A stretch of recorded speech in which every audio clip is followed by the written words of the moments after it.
fixou definitivamente aqui.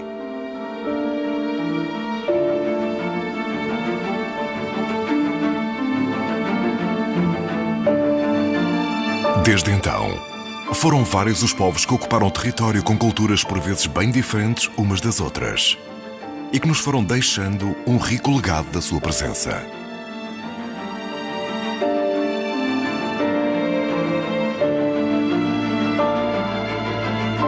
Mas foi bem mais tarde, com a chegada da civilização moderna, que as maiores transformações na paisagem se verificaram e que mais espécies sofreram o impacto da presença humana.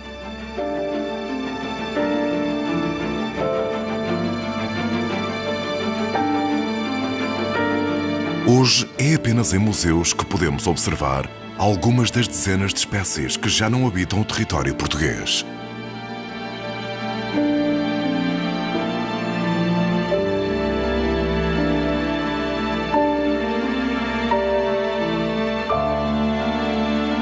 Será que as espécies de animais e plantas que estão em perigo terão um futuro em Portugal?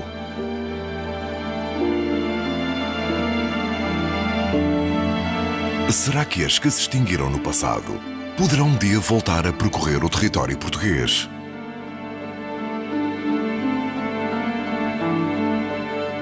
Extinções em Portugal.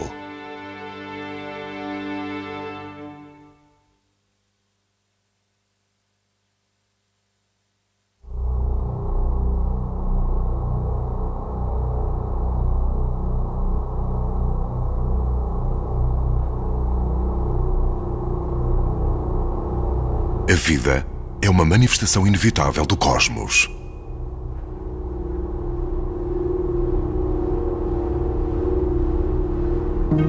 Toda a matéria que conhecemos foi criada há cerca de 13 mil milhões de anos, numa grande explosão primordial, a criação do universo.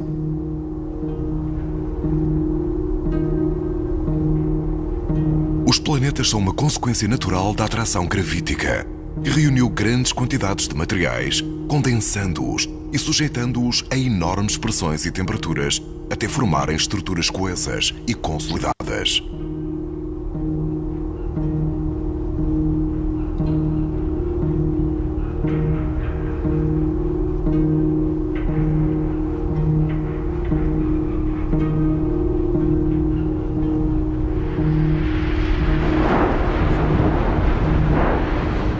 A Terra formou-se há cerca de 4,5 mil milhões de anos. Um planeta dinâmico que vive num conflito entre a gravidade que puxa os materiais para o seu centro e a elevada pressão do seu núcleo, que tenta libertar a energia e o calor para o seu exterior. Esta dinâmica foi, durante cerca de 1.000 milhões de anos, intensa demais para a formação da vida. Até que num determinado momento, o primeiro momento para a vida, um agrupamento de moléculas fez o que até então não tinha acontecido: uma cópia de si mesmo. A vida assim surgiu e foi-se multiplicando em formas e processos através de centenas de milhões de anos.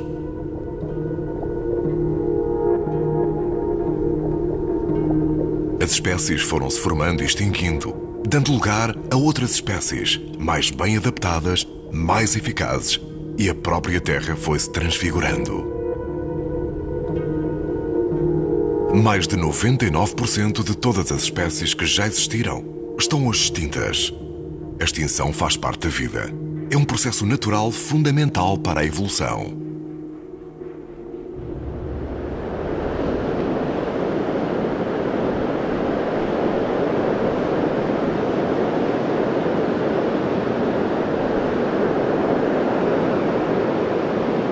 Na história da vida na Terra, ocorreram 5 grandes extinções em massa.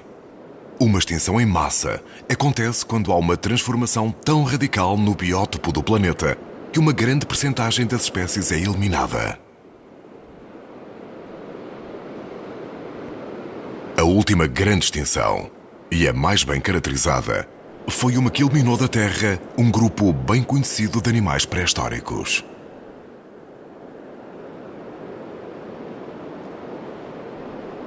E em Portugal, os vestígios perduraram ao longo das eras. O que faz com que hoje em dia os paleontólogos encontrem muitas respostas cravadas nas rochas que compõem a nossa magnífica costa.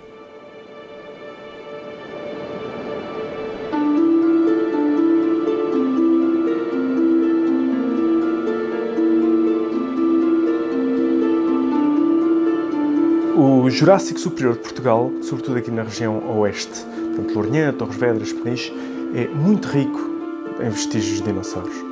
E isso acontece porque havia toda esta abertura do Atlântico sul ou norte que faz com que os esqueletos sejam facilmente enterrados. Resulta que preservam-se muitos vestígios de dinossauros e temos mais de uma vintena de espécies, o que faz de Portugal um dos países mais ricos em número de espécies de dinossauros em todo o mundo.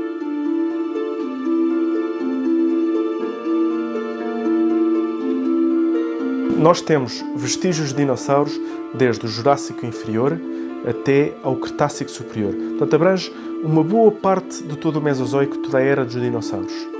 O mais recente de todos, do Cretácico Superior, está muito próximo ao grande evento que extinguiu a maioria dos dinossauros, o KPG. E os dinossauros que temos têm cerca de 70 milhões de anos aproximadamente. A extinção deu-se aos 66 milhões de anos. Ainda assim, há alguns milhões de anos de diferença. Não sabemos porque é que se extinguiram. Há alguns estudos sobre isso e aparentemente tem a ver com a redução do habitat. Portanto, uma causa bastante mais terrena do que estamos habituados a pensar nas grandes extinções.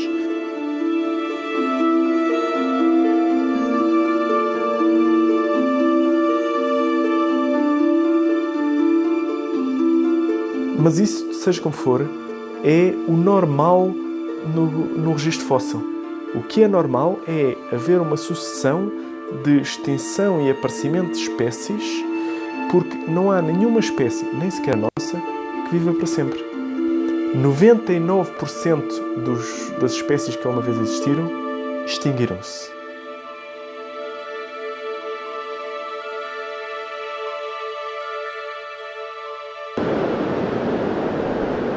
Desde a grande extinção dos dinossauros, o planeta sofreu enormes transformações na sua configuração continental e climática. E nem todas as espécies de dinossauros desapareceram. As aves subsistiram evoluindo para as muitas espécies que conhecemos hoje.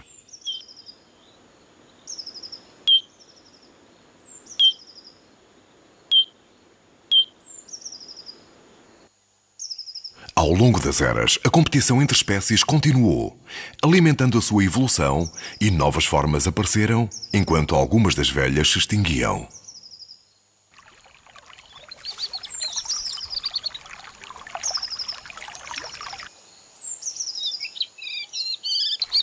Na era que se seguiu à extinção dos dinossauros, deu-se início ao Cenozoico, uma era que ficou conhecida pela expansão dos grandes mamíferos. E no território português, a sua presença ainda hoje é evidente.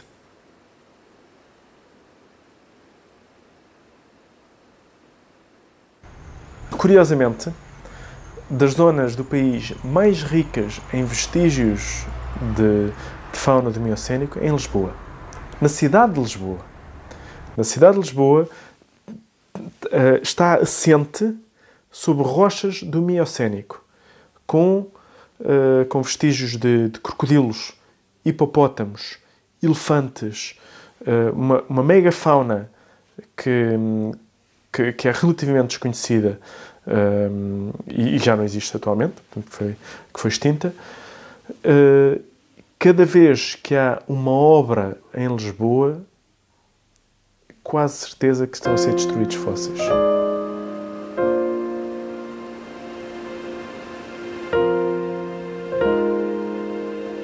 Esta megafauna acabou por se extinguir naturalmente devido a um conjunto de fatores que se pensa estarem relacionados com as alterações climáticas que ao longo de milhões de anos se fizeram sentir por todo o planeta e que afetaram centenas de milhares de espécies. A história das extinções em Portugal tem um ponto de viragem há cerca de 1 milhão de anos, com a chegada dos primeiros hominídeos à Península Ibérica. Os monumentos megalíticos que nos chegaram, como a Anta de São Geraldo ou o Cromlech dos Almendres, datam do Neolítico, ou seja, de há cerca de 7.000 anos. Mas os vestígios de ocupação humana vão muito para trás disso. Desde a chegada do homem Neandertal, estimada há cerca de 200.000 anos, e passando pela ocupação do homem moderno há aproximadamente 40.000 anos, a fauna da Península Ibérica tem diminuído, caçada continuamente por este novo invasor com as suas ferramentas engenhosas e a sua habilidade inédita. Foi assim que começou a ocupação humana de Portugal e se deu início à enorme transformação biológica que decorreu nos milhares de anos subsequentes, alterando a paisagem e os ecossistemas irremediavelmente. Mesmo antes da agricultura e da capacidade de controle sobre as plantas e a domesticação dos animais, e antes da construção de aldeias ou vilas, foi a caça a grande responsável pelo desaparecimento de muitos dos grandes animais que habitavam o território.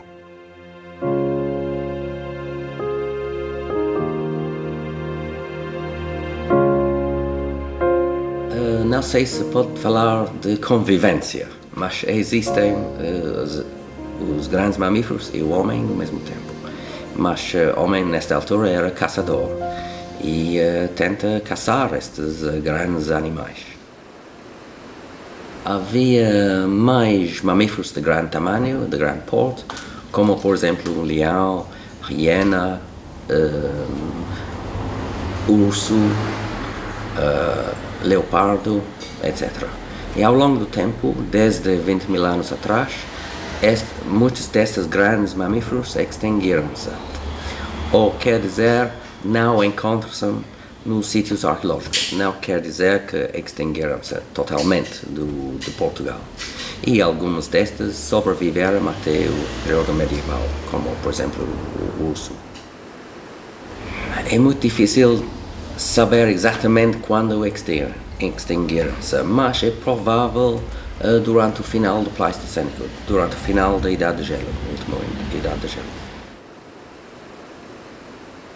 O homem não só tentava, como conseguia caçar os grandes mamíferos do Pleistoceno português, e é por isso mesmo que hoje sabemos tanto acerca deles. Estamos no Laboratório de Arqueozoologia, em Lisboa, onde estão arquivados milhares de vestígios de animais recolhidos em locais arqueológicos de interesse estudados em Portugal. A pequena equipa que aqui trabalha estuda meticulosamente incontáveis objetos, na sua maioria ossos, que nos contam de que forma o homem interagia com a fauna local e com que espécies tinham mais contacto.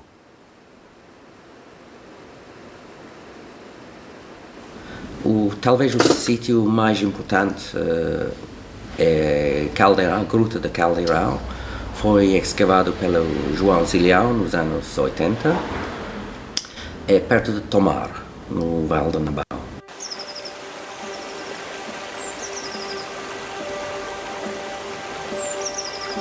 A mais importante de todas as grutas é a do Caldeirão, que foi ocupada pelo homem intermitentemente desde que aqui chegou até à Idade Média e que tem sido escavada pelo arqueólogo português João Zilhão desde 1982.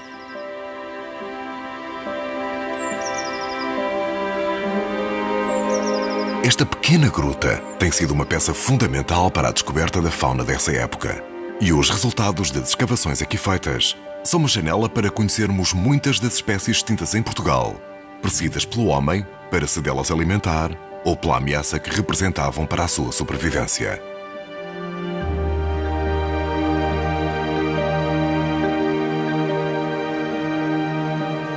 Encontramos hiena, leão, leopardo, urso, em cima dos pequenos predadores como o texugo, o raposo, gato selvagem, e entre os mamíferos, os herbívoros de grande porte, era sobretudo veado e cavalo, e também camurça. Imagino que quase todos os grandes predadores, urso, hiena, leão, leopardo, são animais bastante perigosos. Acho que o leão foi extinto por causa do homem, da caça. Como era considerado uma coisa perigosa, é melhor acabar com o leão.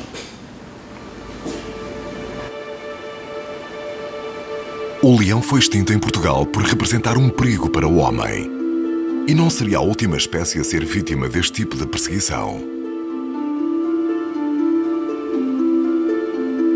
Durante os últimos séculos, o homem tem causado níveis de extinção alarmantes, provocando o desaparecimento de milhares de seres vivos a uma escala global. No Museu de História Natural de Coimbra, está uma coleção com exemplares da fauna portuguesa extante e extinta, que nos ajuda a compreender as causas da perseguição de que os animais têm sido vítima nos séculos e décadas mais recentes.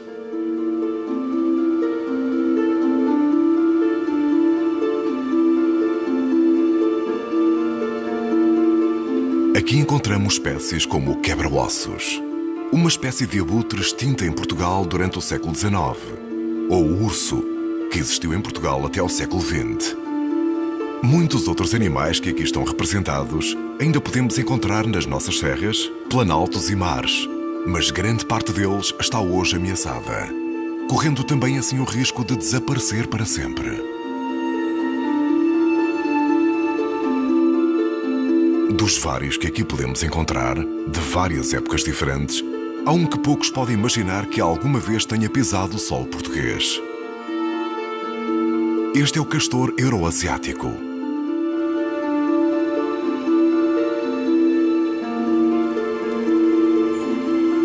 Em tempos, ocupou grande parte da Europa e da Ásia.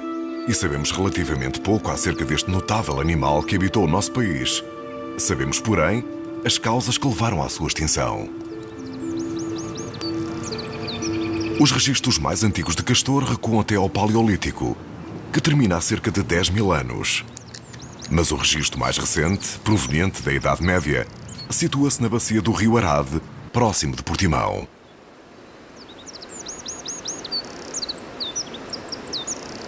A distribuição que o castor terá tido no passado no território nacional, já houve alguns estudos feitos, terá sido uma distribuição, queremos que a nível nacional. O registro arqueozoológico que nós temos é já bastante antigo, a maior parte dos registros situam-se precisamente em contextos do Paleolítico, não é? Mas temos, curiosamente, um registro já medieval, no contexto medieval, portanto, século XII, XIII, na Alcaria de Arge, portanto, na bacia hidrográfica do rio Arade. Vestígios de castor foram também encontrados na Gruta do Caldeirão e na Gruta do Almonda, ambas situadas na região centro do país, e ambas remontando ao período calcolítico, muito antes do indivíduo encontrado no Algarve ter vivido. O castor foi levado à extinção não por ser procurado para alimentação ou por representar uma ameaça, como acontecia na pré-história, mas sim por propriedades medicinais que lhe eram atribuídas, um pouco à semelhança das muitas espécies que são hoje vítimas da procura dos mercados asiáticos.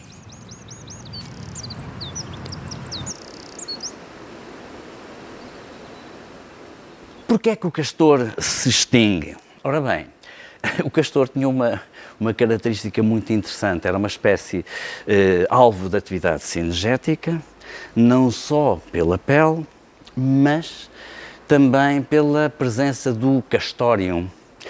O castórium é uma substância que surge associada às glândulas genitais dos castores, que tinham uma enorme procura como substância afrodisíaca, enfim, tinha um conjunto de propriedades que eram reconhecidas. O castor, de facto, foi uma espécie alvo de atividade cinegética, de uma procura muito grande, não só pelo castórium, como também pela pele, não é? Há uma outra, também representada no Museu de Coimbra, que foi literalmente extinta em nome da ciência. Hoje em dia não é possível observar o magnífico quebra-ossos nos céus portugueses, e poucos acreditam que alguma vez isso possa voltar a acontecer. As informações que nós temos através da arqueologia do quebra-ossos são informações bastante antigas, portanto, e concentram-se, as duas referências que têm conhecimento no período calcolítico, portanto estamos a falar de há cerca de 5.000 anos. O quebra-ossos é uma espécie necrófaga, que cria associada a ribas rochosas, teria uma distribuição, enfim, bastante ampla no território nacional. Estas duas referências que lhe menciono são aqui até relativamente próximas de Lisboa. Se algum dia o quebra-ossos chegou próximo de Lisboa, hoje está bastante longe. É preciso viajar até aos picos da Europa, nas regiões espanholas da Cantábria e das Astúrias, para encontrar o habitat mais próximo deste espantoso animal. Nestas magníficas encostas e nestes vales escarpados são muitos que têm resistido à feroz ocupação humana da Península Ibérica. Mas não tem sido fácil para todos. Este quebra-ossos está em cativeiro. Faz parte de um projeto de reintrodução que está a ser levado a cabo na região e que tem como objetivo restabelecer números viáveis da espécie neste local. Em Portugal, os registros vão até há cerca de 5.000 anos e provavelmente existiria até antes disso, mas não foi nessa altura que desapareceu do território. Já em tempos bastante mais recentes, século XIX, o Dom Carlos menciona como reprodutor, ou tem informação que ele se reproduz na Serra do Marão, e curiosamente os dois últimos exemplares que temos notícia de quebra-ossos foram abatidos no Val do Guadiana, portanto em finais do século XIX, dois exemplares que foram naturalizados e que estão no Museu de Coimbra, e uma das razões também muito interessantes, quando se avizinha ou quando está próxima à extinção de uma espécie, sobretudo aquelas extinções que aconteceram no século XIX, é a própria ciência que acaba por abater os últimos exemplares. Enfim, naquele espírito colecionista que presidia às coleções do século XIX, portanto eram raridades, eram animais que estavam a acabar e interessava muito integrar nas coleções os últimos exemplares. Parece ser um bocadinho o caso do quebra-ossos, porque de facto estes dois que são abatidos e que são naturalizados, depois não voltou a haver notícia no território nacional. No entanto, ao serem aves, obviamente que deslocam-se, têm essa capacidade de voar. Portanto, se houver de novo condições no território, é natural, porque não, eles poderem voltar a instalar-se aqui, não é? É também aqui nos picos da Europa que podemos encontrar um dos magníficos sobreviventes de uma espécie que se extinguiu em Portugal há relativamente pouco tempo. Caçado até à sua extinção em várias partes da Península Ibérica, o urso encontrou refúgio apenas no norte de Espanha, onde hoje em dia uma população de cerca de 200 indivíduos ainda luta pela sua sobrevivência.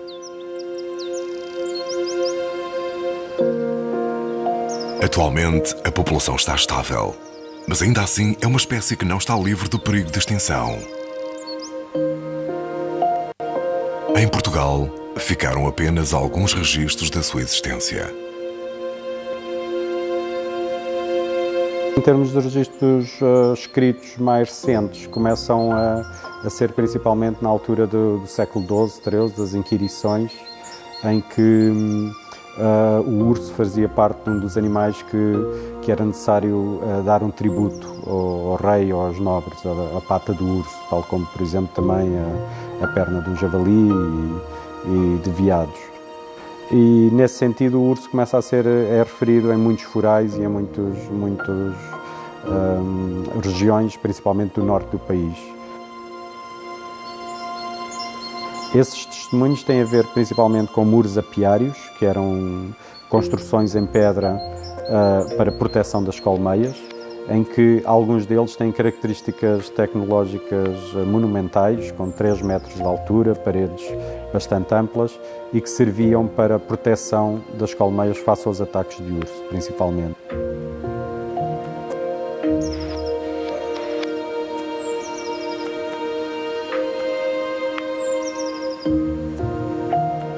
Depois disso, mais recentemente, há várias referências ao urso ao longo do século XIII, XIV, XV.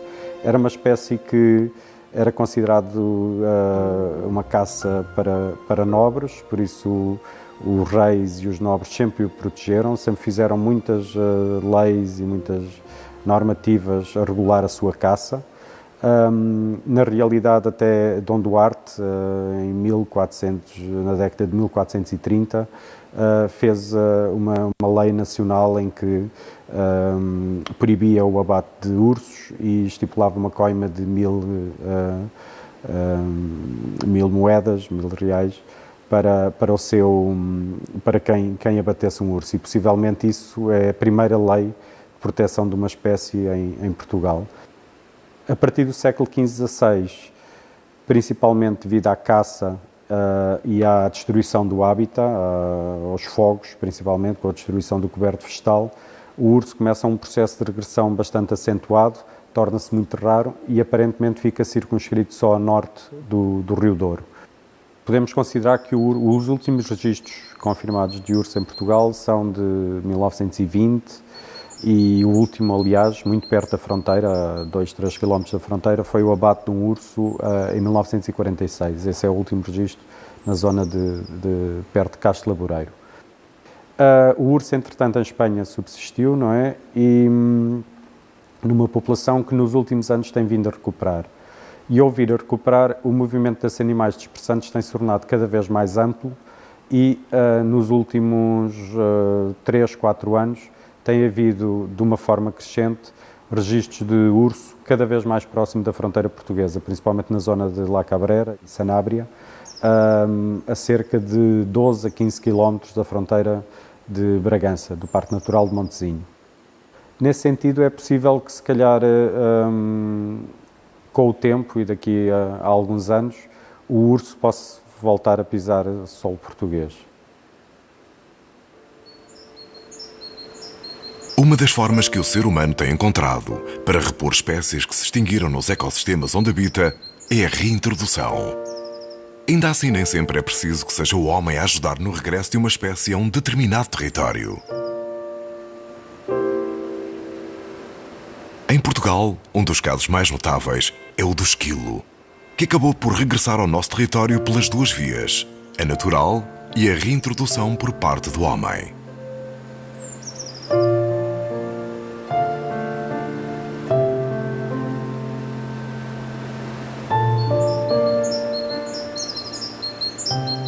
Mas o caso do esquilo é interessante porque ele se traz extinto, algures, século XV, século XVI, o Gil Vicente ainda fala dele nas suas peças, portanto ainda existiria. Figura na toponímia, mas depois, de facto, há um hiato muito grande entre o século XVI, supõe-se, e o século XX. Portanto, o que é que aconteceu com o esquilo? O esquilo desapareceu do nosso território. Agora, o que acontece é que no século XX o esquilo regressa ao território nacional por duas vias. Uma via natural, portanto ele nunca se extinguiu no norte de Espanha, na Galiza. Começam a ser referenciados a presença de indivíduos que naturalmente voltaram ao território português, zona do Gerês. Mas também por mão artificial, pela mão do homem, ele foi reintroduzido. Eu estou-me a lembrar, por exemplo, aqui no Parque Florestal de Monsanto, eu assisti ao dia em que foram libertados os primeiros casais e neste momento, envolvidos 20 e tal anos, 30 anos, penso que andará por aí, os esquilos, enfim, encontraram condições de reprodução e de sobrevivência excessivas. Nós, aqui na nossa coleção de referência, uma boa parte dos exemplares que têm vem precisamente dali, são animais atropelados, portanto, no fundo eles não têm tantos predadores assim, mas encontraram condições para, no fundo, poderem voltar a regressar com algum sucesso ao território português, não é? O Parque Florestal de Monsanto é uma área de mais de 800 hectares integrada na região urbana de Lisboa. Tem pequenos bosques de pinheiros, carvalhos e muitas outras árvores que oferecem abrigo a várias espécies de pequenos animais. O esquilo foi reintroduzido em Monsanto em 1993. tal como em alguns outros locais no país, e foi um caso de sucesso. Foi surpreendente a sua capacidade de adaptação tão rápida a um local com tanta perturbação. E serviu para trazer algum otimismo relativamente a tentativas de reintrodução para outras espécies que se tenham extinto no nosso território e que pudessem eventualmente regressar.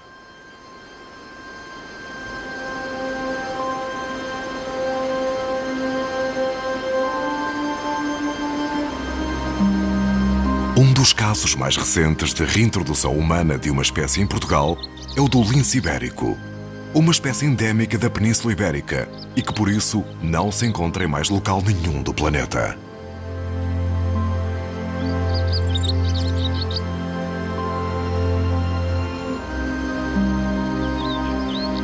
Por ser uma espécie que sempre existiu e evoluiu especificamente no nosso ecossistema peninsular e de influência mediterrânica, acaba por ser uma espécie especialista e que está associada a ambientes de vegetação mediterrânica, portanto, matagais, sobreirais, azinhais, obviamente também outros ambientes, mas todos de facto de influência mediterrânica, e bastante dependente daquilo que é a presa mais comum e que está na base da cadeia alimentar de muitos dos predadores da Península Ibérica, que é o coelho bravo, e portanto a sua distribuição, não só no presente, mas também no passado, terá estado sempre condicionada pela presença e abundância, sobretudo, desta espécie presa, que é o coelho bravo, e que, pelo menos para as fêmeas reprodutoras, se continua a considerar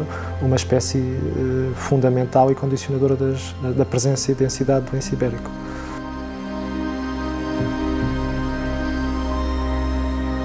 Foi desde o início do século XX que começou o seu declínio, em particular e mais acentuadamente a partir de mais ou menos dos anos 60, com o acentuar das alterações do habitat, que no fundo levaram à perda e fragmentação dos habitats do lince, mas também nessa altura com o surgir primeiro da mixomatose, uma doença que é exótica, que não é natural do nosso ambiente, do nosso ecossistema, que fez com que as populações de coelho bravo começassem a diminuir logo nessa altura e que depois se agravou também em virtude do aparecimento depois, já mais próximos dos anos 90, da doença hemorrágica viral. O lince ibérico em Portugal, entre o final dos anos 90 e o início deste século XXI, terá ficado sem populações residentes, reprodutoras em Portugal.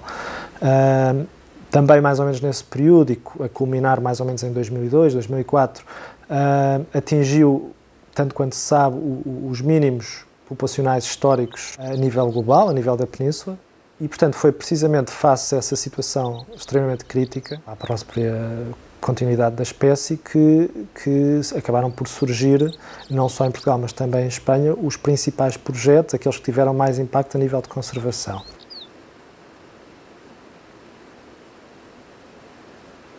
Começou recentemente, há pouco menos de um ano, o processo de reintrodução do lince ibérico também em Portugal, não é? No seguimento do que já tinha começado em Espanha.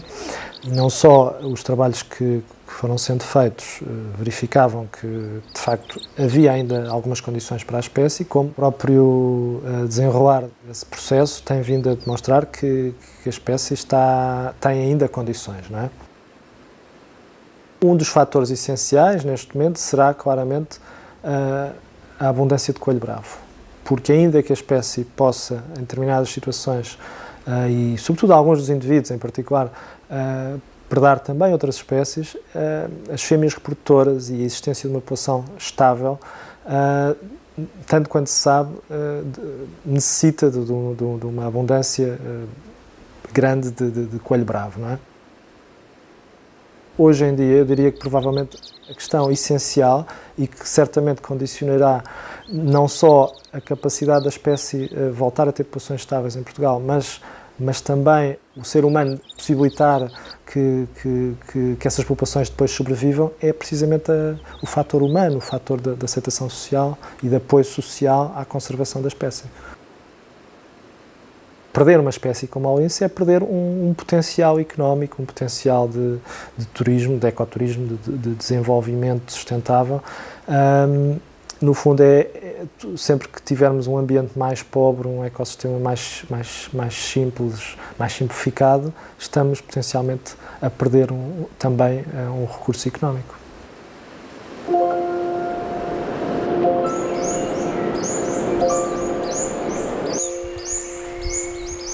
A reintrodução humana de uma espécie nem sempre corre bem por diversos fatores, pelo que a prevenção acaba sempre por ser muito preferível no que diz respeito à conservação de uma determinada população ou espécie. E se há um animal associado a um projeto de conservação que beneficiou de resultados muito positivos recentemente, é o priolo, na ilha de São Miguel, nos Açores. Esta ave, que é endémica desta ilha e que se julgou durante muito tempo extinta, teve uma recuperação fantástica da sua população nos últimos anos.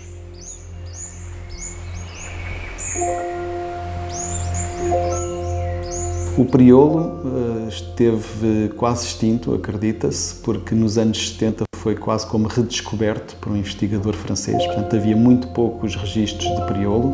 As causas de extinção foi sobretudo a perda de habitat. E sendo numa ilha, uma das principais causas de perda de habitat são a introdução de novas espécies de plantas que foram levadas para a ilha e que se propagaram, que proliferaram e que substituíram as espécies nativas e a floresta nativa. Portanto, hoje o que temos nos Açores é uma floresta que está muito reduzida, a floresta natural, foi substituída por espécies invasoras que foram levadas pelo homem e que desequilibraram o ecossistema completamente.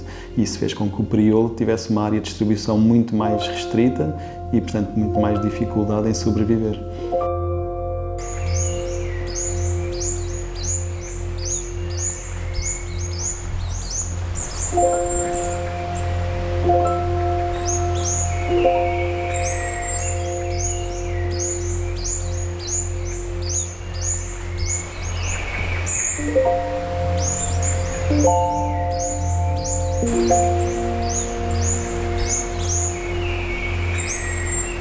O que tem sido feito é, sobretudo, recuperar o habitat e essas plantas, haver cada vez mais plantas e mais condições para o priolo viver.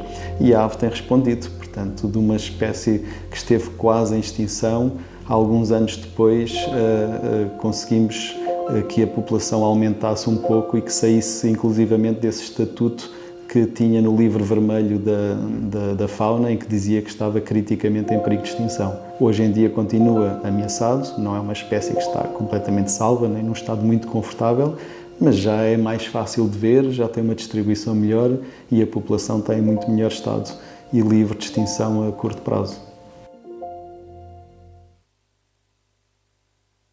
De todos os animais que têm sido vítimas de perseguição humana, há um que se destaca muito acima dos restantes.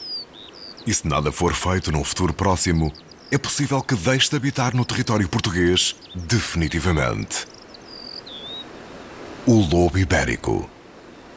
Este fantástico animal, outrora um grande predador da Península Ibérica, está hoje reduzido a pequenos núcleos populacionais na região norte do país.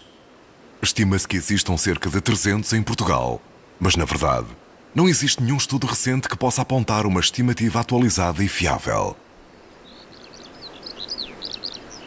O lobo é um sobrevivente e a história de recuperação populacional do lobo a nível europeu, num continente tão humanizado, com tantos milhões de pessoas, é um bom exemplo de como os lobos conseguem sobreviver mesmo nas zonas onde não os querem. O lobo a nível ibérico era uma espécie ainda bastante frequente, até relativamente há 100 anos atrás. No início do século XX, era uma espécie ainda presente na maior parte do território espanhol, exceto a zona levante, da costa mediterrânica, e em Portugal existia por todo o país.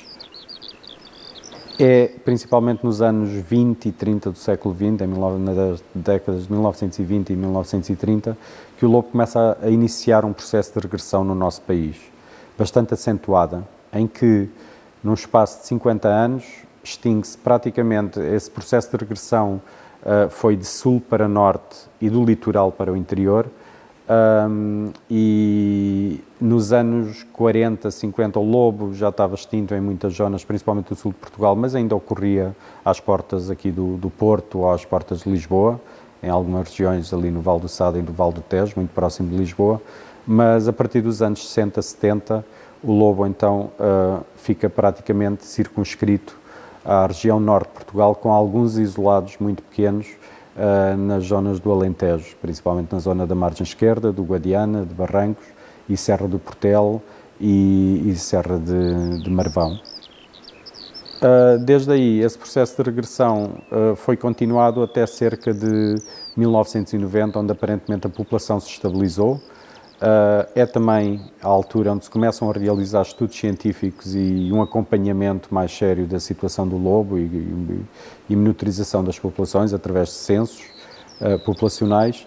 E o que parece acontecer é que desde 1990, do fim do século XX, o lobo estabilizou a sua área de ocorrência e atualmente verificamos que em algumas regiões parece estar em regressão, principalmente pelas diferenças que há na paisagem.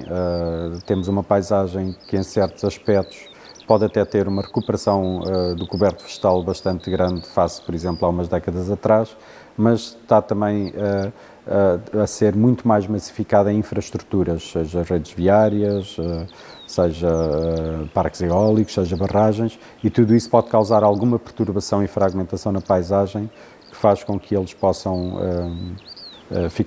as populações ficarem mais fragilizadas. Também a diminuição das presas do alimento, em geral, quer pelo número limitado de espécies de presas silvestres que temos em Portugal, basicamente só o javali e o corso em algumas regiões, porque o veado é muito localizado, e também por um êxodo rural que está a levar cada vez mais também em algumas regiões, não em todas as zonas, mas em algumas regiões a uma diminuição do efetivo pecuário.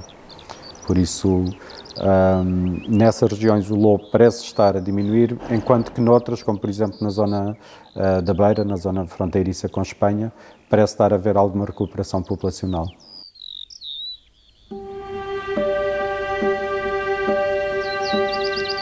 Portugal é, sem dúvida, um local privilegiado para a vida selvagem. Mas este século apresenta muitos desafios às espécies da nossa fauna. É fundamental uma mudança radical de atitudes se queremos salvar a nossa biodiversidade e os nossos ecossistemas. As boas notícias para o nosso país são que a maioria das extinções que aqui ocorreram no último século não são definitivas. Ainda há indivíduos sobreviventes no outro lado da fronteira. Cabe-nos a nós criar as condições para eles poderem regressar ao lado de cá e construir um país mais saudável, mais biodiverso e ainda mais fantástico. As que mostramos aqui são apenas algumas das espécies que num futuro próximo poderão deixar de existir em Portugal. Mas muitas outras existem que precisam da nossa atenção, empenho e proteção.